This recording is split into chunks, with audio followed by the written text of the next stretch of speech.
In March 2024, a robot built by Figure AI stood in a BMW factory in South Carolina and did something that had never happened before at commercial scale.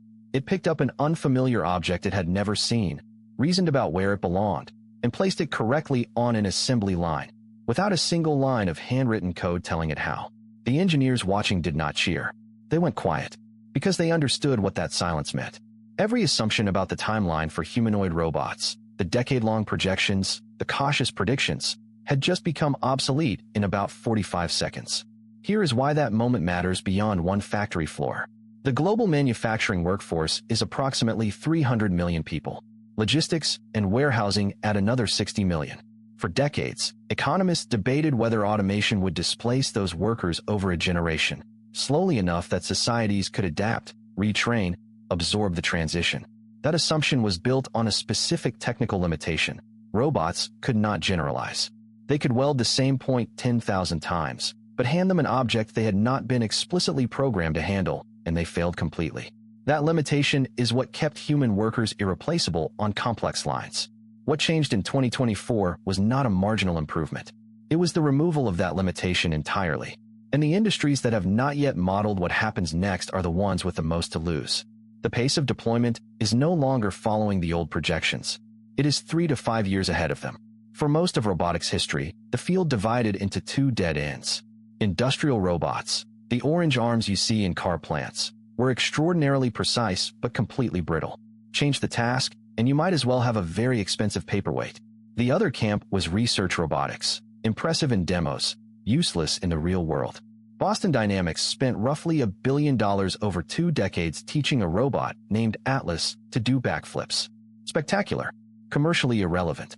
The reason both paths stalled is that movement, for a robot, is not a motor problem. It is an information problem. A human picking up a coffee cup is running thousands of micro-adjustments per second, grip pressure, wrist angle, surface texture feedback, all coordinated by a nervous system that spent years learning through failure. Robots had the actuators. They had the sensors. What they lacked was the learning architecture that could tie those inputs together into something adaptive. Think of it like having a piano with all 88 keys, but no understanding of music. The hardware was always there. The intelligence was not. The breakthrough was not a better motor or a stronger arm. It was a training method called reinforcement learning from human demonstration, combined with large-scale neural networks borrowed directly from the language model revolution. Here is what that means in plain terms.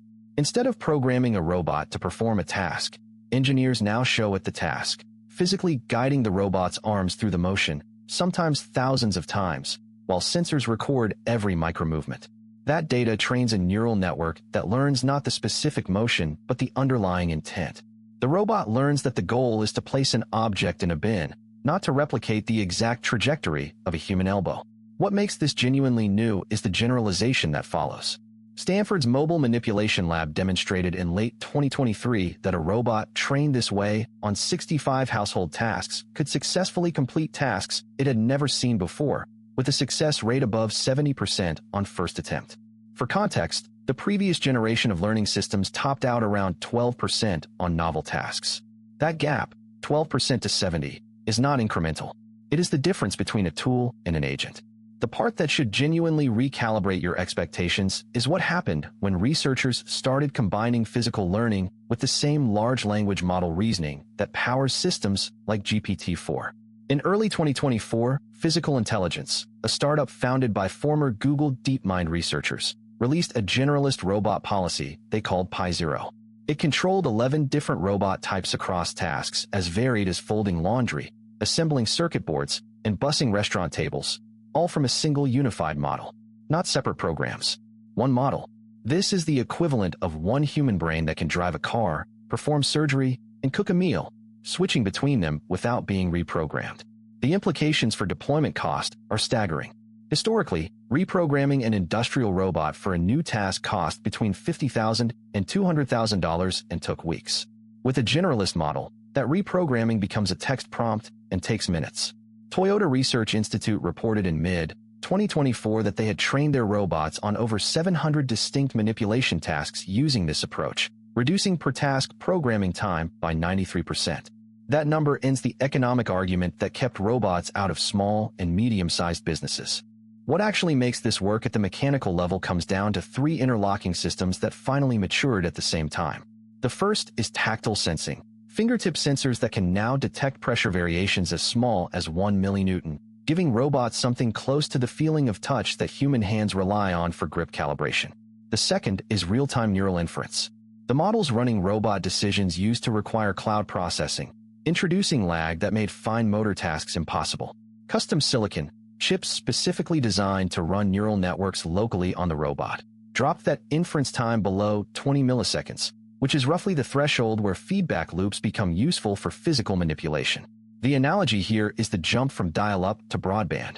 Both transmit data, but one is fast enough to actually use. The third piece is what engineers call whole-body coordination, training the robot's legs, torso, and arms as one integrated system rather than separate modules. This is why earlier humanoids moved stiffly, like someone trying to walk while solving a math problem. The new systems train the whole body together, and the movement that results looks unnervingly fluid because it is solving the problem the same way humans do, as one continuous optimization. The risks are real, and the robotics industry is not being fully honest about two of them. The first is safety in unstructured environments. These systems learn through pattern matching at massive scale, which means they can fail in ways that are completely unpredictable and that no safety checklist anticipated. A robot that has successfully completed a task 10,000 times can, on attempt 10,001, make a catastrophic error because it encountered a lighting condition or object orientation just outside its training distribution. In May 2024, an incident at an Amazon warehouse in Texas resulted in a robot misclassifying a worker's arm as an obstacle on a conveyor system. No serious injury, but the near miss triggered a federal review. The second problem is labor displacement velocity. The World Economic Forum's 2025 Future of Jobs report projected that 78 million roles globally could be affected by physical automation by 2030, not 2040, not 2050. The retraining infrastructure that governments are currently funding is designed for a 30-year transition. The actual window may be closer to 8. If you work in manufacturing, food service, logistics, elder care, or construction, this technology is not a distant concern. Humanoid robot deployment in commercial settings grew 400% between 2023 and 2025. Companies like Aptronic, Agility Robotics, and 1X Technologies are shipping units now, not running demos.